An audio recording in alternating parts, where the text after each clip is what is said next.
Amici bellini, è incredibile, già stiamo in vigilia, è una roba pazzesca il ritmo con cui il campionato si sta muovendo. Non ho il tempo nemmeno di riposarmi un attimo, perché uno torna dalle serate, poi dopo deve parcheggiare chissà dove, poi dopo deve spostare la macchina perché chissà dove, e quindi uno si sveglia presto al mattino e poi si riaddormenta un attimo. Cominciamo. È un martedì pazzesco.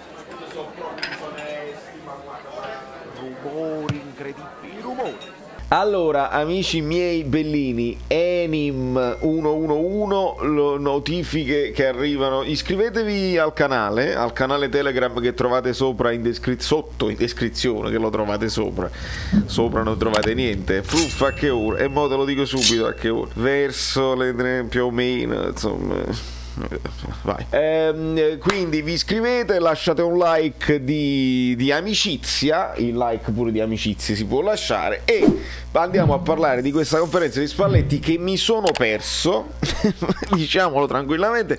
Quindi se non sarò accurato, si può dire accurato in italiano? Accurate, cioè preciso nell'analisi delle parole che comunque possiamo vedere perché sono state riportate su tutti i siti, voi mi perdonerete, anzi mi direte voi nei commenti: guarda che in realtà in quella fase intendeva questo, perché ma capite, iscrivetevi al canale, lo ripete, iscrivetevi al canale, lasciate il like, in realtà intendeva quest'altro, vedi bene, perché io l'ho sentita, solo da quelli che io l'ho sentita. Quelli che l'hanno sentita io accetterò commenti e precisazioni in merito, perché una cosa è leggere, io poi lo sapete, è dalla domanda che poi si capisce meglio la risposta, le domande banali, ma andiamo a vedere con un ambrabam probabilmente, perché poi dopo andremo anche a vedere una probabile formazione, faremo delle ipotesi, stavolta è complicata ragazzi.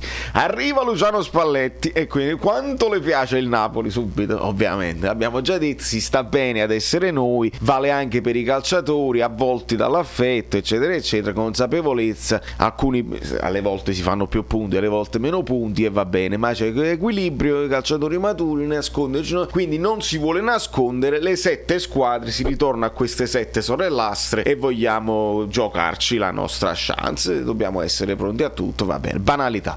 Quanto sente sua questa squadra? Anche questa è una domanda che ricorre perché non sanno proprio cosa chiedere. Uffa, vabbè, comunque lui dice non è solo il Napoli di Gattuso e di Sarri, ma anche di Ancelotti e di Benitez hanno messo mano a questa squadra, bisogna sapere organizzare le cose, ai calciatori chiedo cose che sono nelle loro corde, volete darmi dei meriti che ma sono già nel livello di insomma, si prende quelli che sono i suoi meriti, ma dà dei meriti ai giocatori e anche agli allenatori del passato. In questo Spalletti è sempre stato un signore, dal primo giorno io l'ho identificata questa cosa, e fa bene, perché poi all'interno, pensateci un attimo, all'interno magari di uno spogliatoio c'è gente che gli allenatori passati magari lo hanno apprezzato molto, magari sono rimasti male, alcuni ricordate, volevano, i giocatori volevano la conferma di Gattuso e quindi non hanno giocato apposta per andare contro la società, no, però il fatto che il gruppo era cementificato intorno a Gattuso, questo è vero, ricordiamo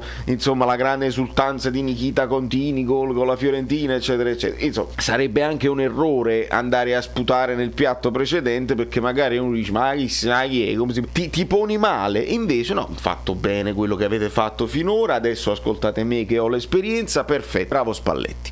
Il Cagliari di Mazzarri conosco bene Walter, lo conosciamo bene anche noi ragazzi, quindi calma, calmissima, perché non sottovalutate questo Cagliari, lo sapete, al di là del fatto che il Cagliari è sempre stata una squadra tosta che contro di noi, ma proprio da dichiarazioni del presidente del Cagliari contro il Napoli, i nostri tifosi ci tengono moltissimo, quindi devono dare 3 volte tanto per battere il Napoli, è proprio un loro obiettivo stagionale, altro che noi con la Juventus, è proprio, oppure si possono comparare, ecco, si possono comparare per l'importanza dei tifosi, quindi daranno il massimo e ci vogliono mettere, il Napoli a punteggio pieno, figurati come si divertono se ci mettono i bastoni tra le ruote, così, qua mi dovete dire voi nei commenti commenti, perché io dico sempre questa cosa e non so se è vera. È meglio quando una squadra che il Napoli deve affrontare vince quella precedente. Io dico sempre questo, nel senso, mi sarebbe piaciuto un Cagliari vincitore con l'Empoli, perché poi nella mia testa bacata arrivano un po' più soddisfatti, nel senso, coi 3 punti già acquisiti, magari se perdono con noi non è la fine del mondo. E la penso così, nel senso che se la partita si mette male, veramente daranno il 500% contro il Napoli per recuperarlo, oppure dentro di loro, questo per le squadre più piccole, dentro di loro vabbè, abbiamo fatto 3 punti, se perdere col Napoli ci sta. Oppure è meglio incontrarli, questo me lo dite voi come cosa, è meglio incontrarli che hanno perso, quindi hanno perso delle certezze, perché comunque vincere fa bene, ti dà entusiasmo e magari sulle ali dell'entusiasmo vieni a rompere di più. Non lo so, possono essere vere entrambe, possono essere false entrambe. Io ho sempre paura e ansia. Comunque i 5 cambi devono essere importanti, la titolarità eccetera eccetera. Qua lui ci ribadisce il fatto del turnover, cioè che bisogna entrare in condizione, quindi per lui è il contrario in questo momento. Ecco perché l'ipotesi di formazione che andremo a fare contro il Cagliari ci porta dei dubbi, molti dubbi, perché io voglio che certi giocatori riposino, ma Spalletti la pensa diversamente. Alcuni hanno giocato, sono rientrati dall'Europeo, alcuni ci danno informazioni sul momento dell'atleta, le sostituzioni agevolano lo spettacolo, volano lo spettacolo, quello è sempre il terminale, bla bla bla.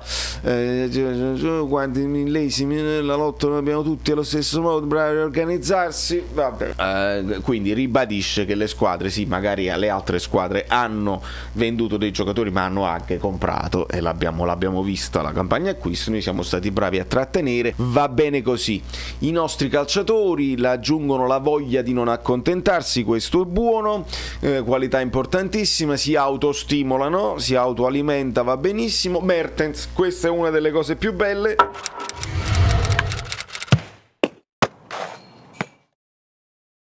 Voglioso di stare in questo gruppo e ha spinto per esserci, con il dottore ci siamo avuto il contatto che l'ha operato, parere positivo, rientra prima del previsto perché vuole esserci. Demme invece tornerà prossimamente, sta bene, può tornarsi appena rientrerà. Qualche sito riporta Mertens e Demme già che verranno probabilmente convocati, alcuni aspettano ancora, insieme a Demme anche Gulam pare che sia vicino al rientro. A quanto abbiamo capito Mertens potrebbe assaggiare insomma la panchina ed essere convocato. Io spero che nel momento in cui venga convocato possa anche già fare qualche minuto per vederlo in campo, per fargli prendere confidenza insomma con l'erbetta.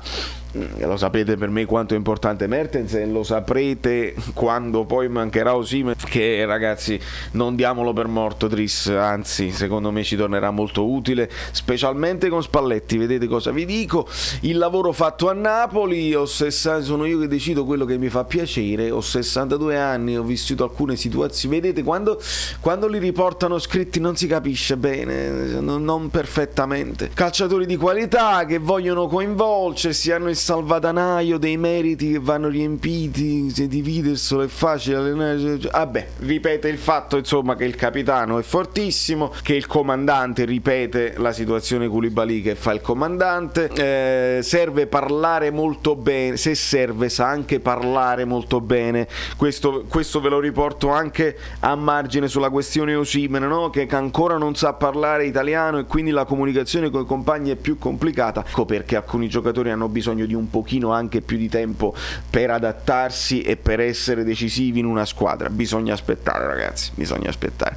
E poi fa un applauso alla società che sono stati bravi a far rientrare Ospina in tempo, sono stati bravi ad individuare Anghissà, perché lui Spalletti lo comunica tranquillamente, io non lo conoscevo, mi hanno descritto le caratteristiche, ho accettato e poi ho scoperto che ha anche qualcosa in più, quindi bisogna fare un applauso a Giuntoli, I miglioramenti li ho notati, il giocatore deve trovare stimoli, se ha tecnica, non mi piace fare lo psicologo. Spalletti, tu sei filosofo, no psicologo, va bene così. E se loro sono un po' di tattica, se loro sono bassi non c'è lo spazio per la profondità, se loro sono bassi non c'è lo spazio per, quindi si lavora sul palleggio per creare spazi che poi vanno occupati, bravo, altrimenti poi non si capiscono tante cose. Il portiere non deve solo saper parare, deve anche saper giocare con i piedi, e lo dico dicono gli allenatori bravi in giro in Europa, ma il saper giocare con i piedi non è detto che sia per forza fazzoletto nel forcimma, ma potrebbe anche essere semplicemente il lancione lungo, la famosa pallata di Spalletti verso Osimhen. La verticalizzazione deve farla anche lui, quindi il portiere lo ha proprio detto,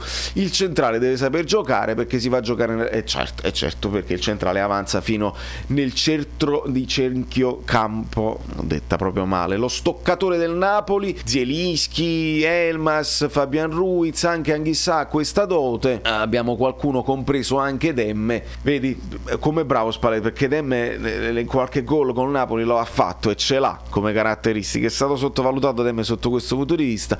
Bobotka un po' meno, ma altre caratteristiche. Tra Rachmani e Manolas, perché avevo letto Manolas, il caso Manolas, le panchine così, la reazione di Manolas alle 3 panchine di fila la può analizzare anche lei. Ha giocato un tempo domenica e ha visto come si è comportato, ha subito fatto vedere nella totalità dell'atteggiamento completamente integrato nel gruppo squadra. Rachmani fa parte del ragionamento fatto prima dell'autoalimentarsi da soli di gente che vuole diventare una squadra forte per poi suddividersi i meriti. Quando Giuntoli e Michele hanno parlato di Anghissà non lo conoscevo, quindi l'avevo anticipato questa cosa qua. Benissimo, deve farci la qualità del nostro calcio, una mano importante perché è un ragazzo splendido, sembrava un ritorno a Napoli per come si è inserito, semplice, gli puoi chiedere qualsiasi cosa, esegue senza commentare niente, della fisicità sua traggono benefici anche i più tecnici come Fabian Ruiz. Il ciclo di Spalletti non si può fare un discorso ad ampio raggio, bisogna vedere, è qua, perché altrimenti parte subito De Laurentiis che dice a vita, contratto a vita, e poi si rompono le giarretelle. Non c'è mai fine alla crescita, chi si mette a disposizione delle idee fantasiose deve poi realizzarle. Bellissima sta frase, chi si mette a disposizione delle idee fantasiose deve poi realizzarle. E mi fermerei qui. Da New York, Valerio Fluido e tutto, veramente straordinario. Anche Gulam vicino al rientro, vuole star dentro, potremmo portarlo per la prossima partita. Ragazzi, qualcosa probabilmente me la sono persa, sicuramente, perché quando poi si legge così, ma andiamo senza indugio un attimo a fare così proprio di botto, così senza senso, di botto. Vorrei avere la maglietta azzurra se è possibile. A questo punto io non so nemmeno se torna Meret, vedete, aspetta, fammi fare però l'Amrabat, deve essere fatto bene, perché qua se no andiamo in difficoltà. Aspetta, ecco. Sono quei piccoli passaggi, quei piccoli dettagliucci che veramente mi danno fastidio. Ospina o Meret, veramente vado in difficoltà. Meret, potrebbe tornare Meret, ha parlato di Ospina e ritorna Meret, cioccolatino ad Ospina e cioccolatino a Meret. Qui ragazzi sulla destra Malquit, Zanoli, lo stesso Di Lorenzo ancora. Io non credo che Di Lorenzo debba entrare in forma, io credo che debba riposare, però se lo si dirà Spalletti. Da questa parte potrebbe rientrare Manolas a questo punto, K2 inamovibile, e credo che si chieda un ulteriore sforzo a Mario Rui, perché poi lui ci ha detto il turnover non si fa, non è che qua ci mettiamo improvvisamente anche Juan Jesus, senza dubbio. A centrocampo rivediamo Fabian in questa zona, rivediamo Anghissà e potremmo rivedere anche Zielinski, viste le parole di Spalletti, però magari un'alternanza con Elmas, con un Zielinski nel secondo tempo potrebbe essere una cosa interessante. Anche qui Spalletti fa la Staffetti, Politani, Bordini e Strocchetti. Potrebbe essere questa. Ovviamente in questa zona ci può andare Lozano, ovviamente in questa zona ci può andare Zielinski, ovviamente io credo che Fabian e Anghissà in questo momento siano assolutamente inamovibili. Un Petagna dal primo minuto non credo, ragazzi, non credo. Bisogna sfruttare i giocatori che abbiamo in questo momento e cavalcare anche l'entusiasmo. Il Napoli è l'unica squadra a punteggio pieno in Europa insieme al Paris Saint-Germain, che però ne ha vinte già 7 ovviamente, e quindi bisogna stare attenti. I problemi, le problematiche che ci può dare il Cagliari le conosciamo: Joao Pedro, Keita Balde, Nandez, Lico Giannis. Avete visto gli highlights dell'Empoli? Lico Giannis ha fatto un tiro dalla sinistra, i famosi quinti. Dobbiamo stare molto attenti ai cambi di fascia continui. Il Napoli deve avere 1000 occhi, perché Mazzarri è così, poi si leva la giacca, lo sapete, e suona la carica, quindi non sarà una partita facile. Il Napoli in questo momento ci sembra indistruttibile, perché stanno tutti overperformando. fanno le cose buone, rumori o meno, fanno tutte cose ottime. Arriva un pallone a Zielinski, boom, e la mette lì. Arriva Osimhen, riesce a fare lo scatto. Arriveranno i momenti in cui magari il pallone arriva più sporco, non lo riesce a controllare, un po', insomma, la partita un po' storta. Capita, il calcio, no? Non abbiamo memoria corta e non dobbiamo nemmeno deprimerci se questo dovesse avvenire. Con calma, partita dopo partita, senza dover fare né pompieri, senza nemmeno attaccare già fuori alla finestra i gagliardetti dello scudetto. Mi sembrerebbe un'assurdità. Godiamoci il percorso, come stiamo dicendo. Forza Napoli sempre, forza Spalletti, forza questi giocatori che ci stanno dimostrando di non essere fragili mentalmente. Messico 86, da New York, Valerio Fluido è tutto. Domani partitona, perché partitona, vediamo se ce la facciamo live oppure con la formula classica, perché dipende sempre un po' da un sacco di cose. Ciao, sono Saveria Solida. Se arriviamo a 15.000 iscritti su YouTube è una cosa di cortesia, ma secondo me dovreste seguirlo anche su Instagram, @ValerioFluido. Fa tutte queste cose cretine. Sei iscritto pure a TikTok. Niente più, dai, basta, sei cringe. Quante cose.